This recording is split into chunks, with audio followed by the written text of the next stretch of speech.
Hey guys, did you also think every locker is the same? E-locker, TJM Pro locker, ARB Air locker. All three are lockers and they all work the same way? That's at least what I thought. However, after putting a front and rear Harrop Eaton e-locker into my Land Cruiser, I found very quickly that that's actually not the case. There are some fundamental differences how an e-locker and an air locker operates. Let me show you why I swapped my recently installed Harrop e-lockers for the TJM Pro locker. This is a little technical section in Lisco at Ranger Bob's track. At this stage I have both lockers engaged, the front and rear locker. And as long as I go forward, as you can see, that's all no big issue. What you can't see, on the left hand side I need to cross over a fairly deep rut, and on the right hand side I have a rock formation and I have to chuck a hard right turn to drive up the hill straight.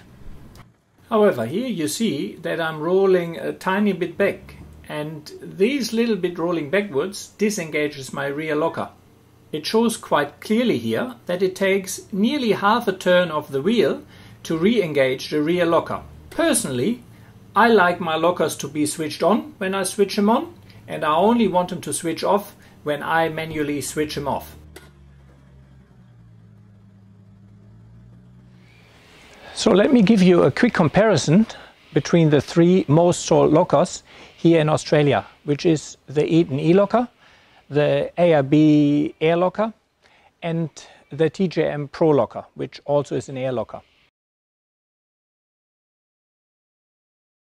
This is an Eaton e-locker. The E stands for electric, and that's exactly what it is. It's powered by a 12-volt current that'll lock or disengage the mechanism. The locking mechanism itself is actually quite cool. It's powered by an electromagnet. You'll see that it's fully sealed in epoxy. And then on this collar, there's a couple of pins that wedge up against the axle to keep this from spinning and tearing the wire.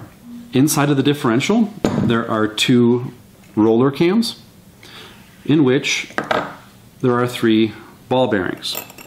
So the ball bearings sit in these cams, and then there's the other half on the inside, and they sit together, and the two collars are flat against each other when the locker's in the off position.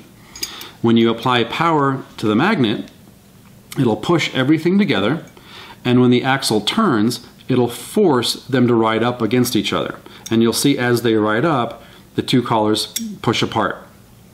When they push apart, inside of the differential, they'll push against these springs and this plate that are connected to 6 really heavy-duty pins. Those pins push down inside of that differential and into the side gear. So you'll see these recesses in the side gear. That's where those pins push into. So the actual locking mechanism is extremely tough. It's 6 pins pushed inside of that side gear. Downfall to this design, though, is with the cams, as reliable as they are, I mean, there's really nothing in here to fail. The problem is when the locker is engaged and the power is applied to the magnet, the axle still has to turn about a quarter turn before the bearings can ride up and push those pins into the side gear. The other issue is that when you're moving forward and then you go to a stop and have to move backwards, the bearings have to move down to their resting position and then ride all the way back to engage in the backwards position. So this means that your tires will have to spin almost a full half revolution from forward to backward, which causes a little bit of slack. While this design seems to have slightly changed, at least in the Australian version, it now uses a locking pin. The principle is very similar though. The pin needs to climb up the ramp to engage, and if you then reverse direction, the pin needs to go back down, descend the ramp into the neutral position, and then climb the ramp again in the opposite direction. The image shows the total distance the diff would rotate from locked forward to locked again in reverse. Depending on your wheel size, it can translate in a quarter to a half rotation of the wheel, where you don't have the locker working. Admittedly, in the most standard off-road situations, you will not notice it. However, as soon as I started technical driving and rock crawling, it did not take very long until I noticed that the locker didn't work as I expected it to work. Thanks a lot for Ben letting me use that footage, because he explains brilliantly why the e-locker works as it works. There was a heated discussion about that subject on Facebook, and I had a lot of comments, and a lot of people said I don't know what I'm talking about, and that e-locker here in Australia operates different, and that is not the case. However, I did a lot of research there, and I can only encourage you, if you do not believe me, that that is a design feature of the e-locker, that it disengages when you reverse and re-engages. Call Harrop Eaton Australia, because that's what I did at the end, and they will tell you that that is exactly how the locker is supposed to operate. Let's have a look at the ARB air locker now, again thanks to Ben from Filthy Motorsport. We've got the ARB air locker and the Yukon zip locker. They both work on the exact same principle in that air is supplied to the unit. It's fed through a pinhole in one of the bearing journals and then pushes up on an engagement collar that'll lock one of the side gears to the case, thus locking the entire internal mechanism. On the ARB, that feed is on the ring gear side right by the engagement collar. With them being air-operated lockers, you will need an air source, which is not included with the lockers. That's something you have to order or purchase separately. Normally that's an air compressor, although you can use a CO2 tank. That'll feed through an air line into an electric solenoid that can be opened and closed by a switch that you have on the dash. That air line is then fed to a collar that sits right by the carrier bearing and feeds air to that pinhole in between two O-rings on either side. So as the case turns, it's sealed and that air goes into that pinhole. So air lockers are extremely reliable. However, you do have to be very careful during the installation process, because you can see there's a lot of parts involved in making the lockers work.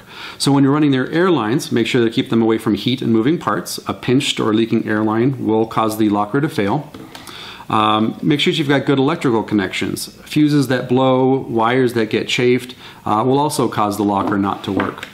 And then also during the installation of the differential itself, you have to make sure that there's no debris or dust or anything in between those O-rings, because if those O-rings leak, you'll have a failure here, and you definitely don't want that happening on the differential, because that's a tough part to get to once you're out on the trail or once everything is bolted up. ARB does provide a 5-year unlimited warranty, which also covers the installation if you let ARB install the unit. So definitely something I would recommend if you go down the ARB path. Let's have a look now at the TJM Pro Locker.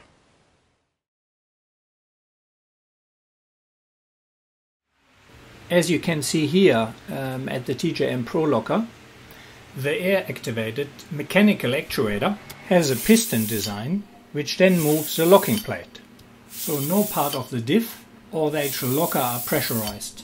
This was an important purchase decision for me, because it means no O-rings can fail. TJM also offers a lifetime limited warranty for their TJM Pro Locker.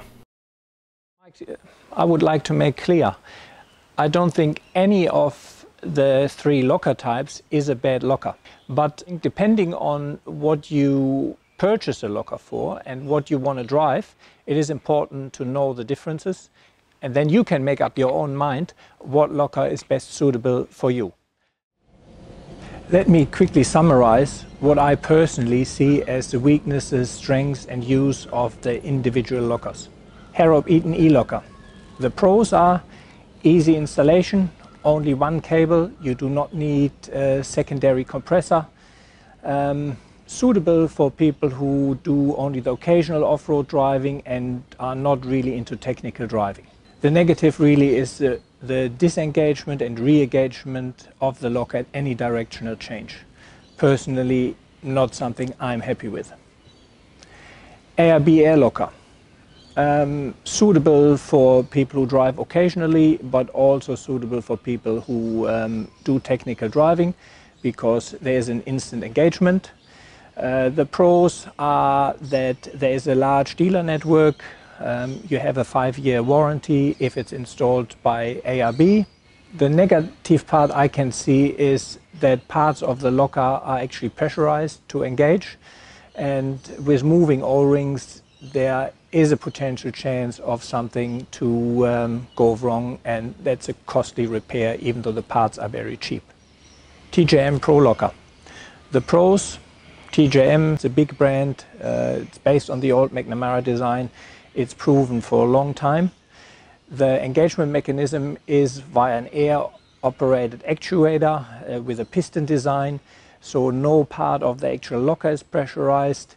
That means there can no air really travel up your airline if something goes wrong. The TJM Pro Locker also has a lifetime limited warranty that does not include competition use or use in non-road registered vehicles. And that warranty is not transferable, so it only applies to the original owner. My choice, as you can see, is the TJM Pro Locker. Just to be transparent, I have received the TJM Pro Locker at media pricing, and I also received the Harrow Eaton E-Locker at media pricing when I put that in before. I had one issue with the installation of the TJM Pro Locker on our last Tasmania trip.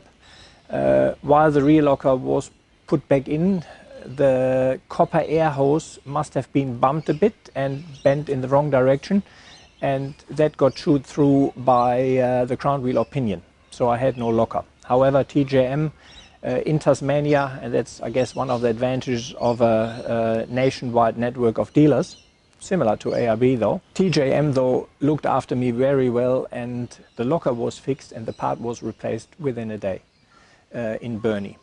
So the warranty and so on, certainly in my experience so far, no issue whatsoever. Thanks for watching the video, and I hope you get something out of it. It took me a lot of time and research and actually putting e-lockers into my vehicle to figure out the differences and what I showed you in this video. Maybe for someone the video can help making the right decision in purchasing a locker suitable for their driving and driving style. As always guys, if you enjoy the video, please click the like button, subscribe to my channel, and even more important, leave me a comment in the comment section. I'm keen to hear your experience with any of the 3 lockers we mentioned here. Also, a big thanks again to Filthy Motorsport, which provided the footage for the ARB and for the Eaton E-Locker, and Ben for the explanation. Thanks a lot. Make sure you check out their channel. See ya guys. Tschüss.